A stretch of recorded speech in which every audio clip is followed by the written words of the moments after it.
The further adventures of Indiana Jones continue, with issues number 11 and 12, The Fourth Nail. Another two-part story arc written by David Michelini.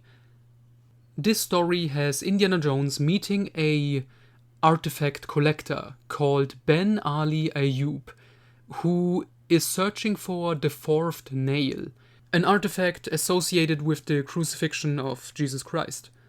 And this collector, Ayoub, is basically the main villain. He has his own henchmen. They are like weird Arab ninjas? Kind of insane, but in a fun way. And they are on Indy because Indy is now looking for the fourth nail. And he eventually teams up with Marion Ravenwood again, because they're still a thing. And then we get a very good classical Indiana Jones adventure. And I have to point this out now.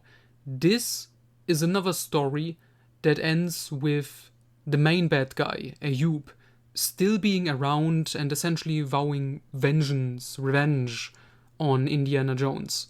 And this is like the third bad guy in a row whose ending is kind of open for him to return. And I'm just curious to see if the comic series is ever gonna follow that up for any of those bad guys.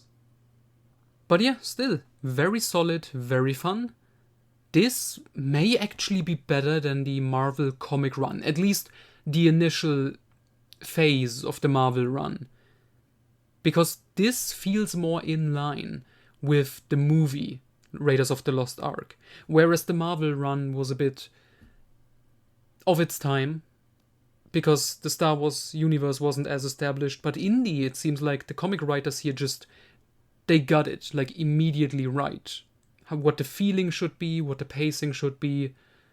I heard this series takes a dip later on in quality, so I'm nervous, but so far, highly recommend all of these issues, and The Fourth Nail, another great story arc.